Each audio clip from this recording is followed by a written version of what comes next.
Children's Museum because of its 10-year celebration, and just want to say hello, and that's all. Love you, America. The Grand Rapids Children's Museum is 10 and growing, and for the last decade, the museum has been living and breathing the same mission, celebrating childhood and the joy of learning by providing an interactive, hands-on environment that inspires learning and encourages self-directed exploration.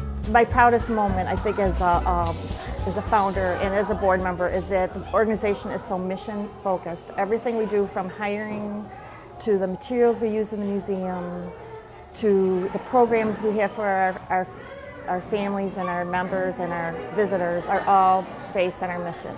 That consistent message out there to a community is really important. 4 women who had a vision for a children's museum started it from the ground up with a grassroots approach. First, they had to educate. A lot of people didn't even really understand what a hands-on children's museum was.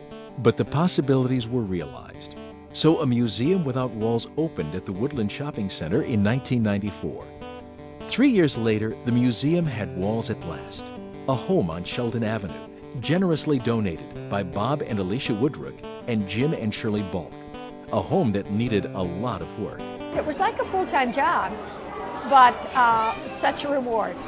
On July 31st, 1997, the doors opened. The museum was finally up and running. But the founders didn't do it alone. It really isn't just 4 people. It's so many other people that helped, other families and kids, to put the museum together. It takes a village to raise a child. In this case, it took a community to open a children's museum. There are the volunteers who believe. We have volunteered over 750 hours just in the last few years at the Children's Museum. And when I ask our employees why, they get a big grin on their face and they say, "What an amazing place." Sustainers who believe. I hear all these children out here not only having fun, but I'm sure they're learning something. Most important, learning how to play. Foundations who believe. I don't know if everybody understands what they're going to experience here. However, it is probably the most positive, powerful thing that the museum has offered to the community. And board members who believe. It's investing in children, and it's investing in a museum that provides very unique opportunities. So many people and organizations who are still believers. You know, the museum would not be possible if not for the generosity of this community. I mean, there's individuals like Mr. Peter Wegge and his foundation that have been with us from the very beginning and have been supportive all the way along. The kind of support that has kept this museum going and growing. Over the past 10 years, the Children's Museum has been busy, well, playing. Play experiences that have served more than 1 million children and their grown-ups.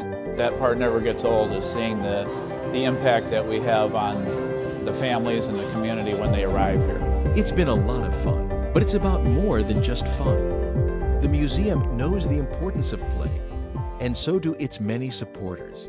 It's really important that the Children's Museum be here and be that beacon of hope for families, that it's okay to let your kids be kids and to get down on the floor and play with them.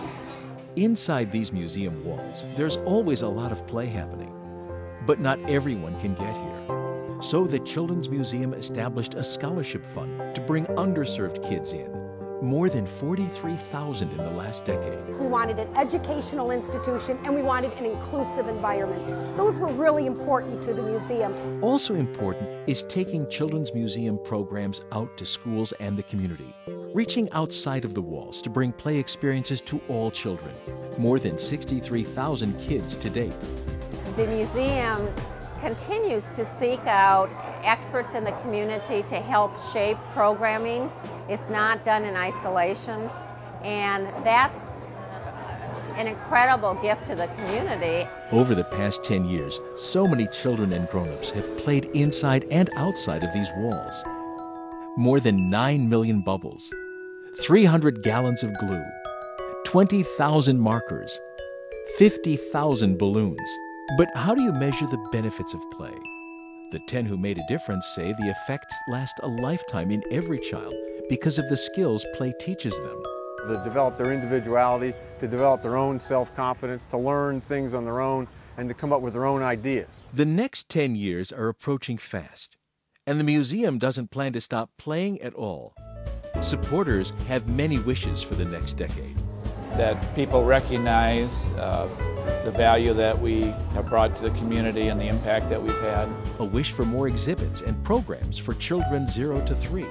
A wish to keep getting bigger with never-before-seen traveling exhibits, programs that reach out to schools and communities around West Michigan. Continued growth, sustain the growth. Doubling the size of the physical plant, bringing more program capability, and eventually getting to free admission would be a great, great gift. A wish for a children's television show that aims to reach viewers around the country. It's all on the horizon as the museum moves into the next decade of play. Play that's noisy, messy, colorful. Play that's important. Play that makes you think. Play that leads to lifelong learning. And I can't wait to see what the next 10 years brings. If I were a bee, I'd go buzz.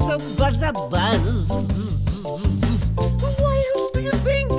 Well, it's cause I could, if I were a bee. Buzz, buzz, buzz, buzz. If I were a bee, I'd sniff flowers for hours. That'd be groovy, man. Flower power, baby. Flower power, groovy, baby. If I were a bee, I'd go sting-a-ling-a-ling, a-ling. I know that sounds mean, but a ring-a-ling-a-ling. Hello, that's what I do.